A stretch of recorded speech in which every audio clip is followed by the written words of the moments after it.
Hey guys, we're back with another Netgear video. We have this new Netgear AC2300. It's a Netgear Nighthawk edition. We went ahead and opened it out of the box, powered it on. We plugged it into the internet because we want to make sure we can get out to the internet. So then we can also update the firmware on this because anytime you get a new device like this, please always update the firmware first because that fixes not only issues with the device, but possible security holes and other things. So let's go ahead and dive right in and plug my computer into Ethernet port 1, and then we have the internet on the internet jack, so it's already getting an IP address. As long as you have all white lights, that's telling you that you have internet. If it was red right here where the globe is at, then you might have internet issues, but if that's all good, let's go ahead and switch to the computer now and start the initial configuration of this router. Okay, like I said, we're back at the computer now, and I have a direct Ethernet cable plugged into the router right into my computer. Now you can browse. If it doesn't automatically pop up and take you to something that's like routerlogin.net, that's perfectly fine, but I just like going by the IP address, which is usually the default is 192.168.1.1. You can also connect to it via Wi-Fi if you want and download the Netgear app on your phone, but I prefer to do it on the actual computer. It's up to you. So first we need to do is automatically agree to this, and that will mean every time there's a new firmware update, it'll automatically install automatically on your router, which is pretty awesome. I'm gonna go ahead and disable this just because I don't want to send my analytic data to Netgear, just because for security I don't like kind of sending that stuff. So let's just disable that. Hit next. Okay, after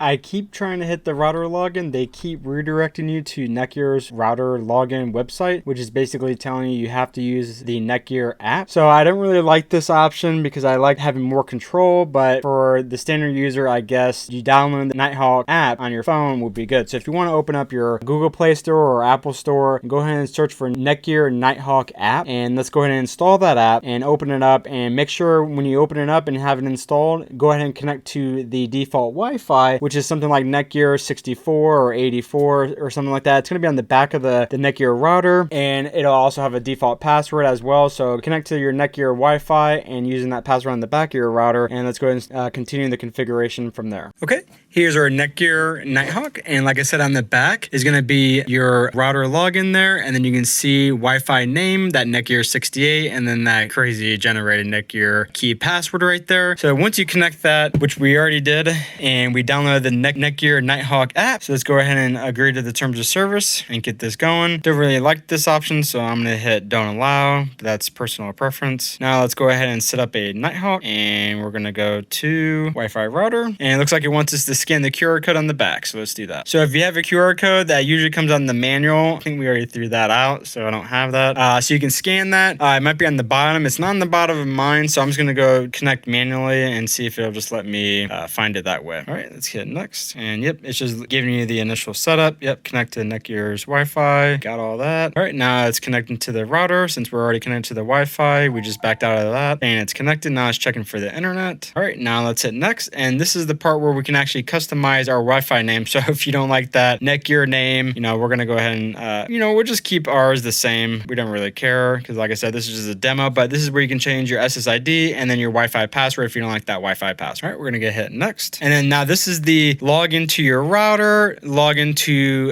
the password when you open up the app. So we're going to go ahead and set a password here and then hit next. Okay, we got our router password in there. We're going to hit next. It didn't like my special character, so I just had to back that out. So we hit next. I'm not going to enable this right now, so we'll do that later. And then here's just some security questions. So let's go ahead and fill this out just in case if we forget that password, we don't have to factory reset the whole dang router, and we can just put in a security question. All right, we just hit next on that, and now it looks like it's letting us know if we changed our Wi-Fi name, it's going to make us connect to that same Wi-Fi, but we're already connected. So let's hit choose Wi-Fi network. You can see we're connected, and we just hit back and go to Wi-Fi is connected. All right, this can take some time, so let's just be patient here. I'll pause it, and when it comes back, we'll resume, but it's just making sure this phone is connected to that Netgear device. All right, now I've passed that part. Now it's making sure there is no new firmware available at this time, and there is none. It's fully up to date, so we can hit OK, hit next. Looks like your setup is pretty much complete. Once you configure your internet, you got your Wi-Fi set up, there's not much more to do unless you need to open up ports or anything, but usually that's for advanced people, and I'll have another video on port forwarding and things like that. I'm sure you can do that within the app as well. All right, now let's go ahead and hit continue. Let's want us to create a Netgear account, of course, so let's go ahead and create a new account, and I'll fill out these details, and then I'll continue after that. All right, now it wants us to set up Touch ID, but we're not going to do that, so we hit done. All right, now it wants us to sign up for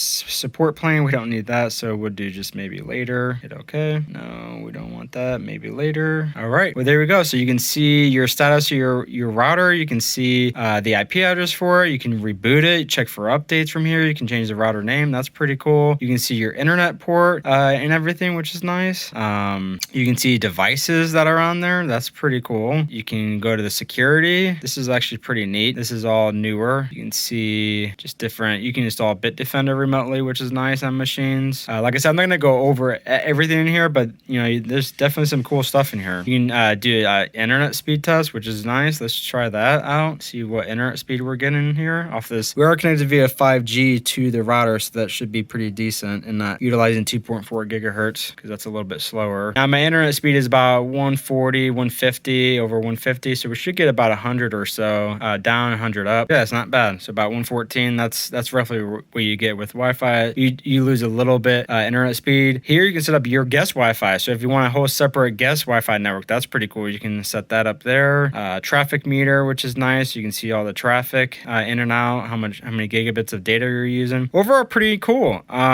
Yeah, a lot of different things you can set up here. Set up a new one here. Pretty nice. Am I a fan of using the app? Not really. I like using the web interface, but that's just me. But everything's going towards more of these apps, and you can have more control now right from your phone and turn off your Wi-Fi, set up parent controls, all kinds of things from here. So yeah, it's definitely pretty cool. All right, you guys, I hope this video was helpful, and I'll see you guys in the next video.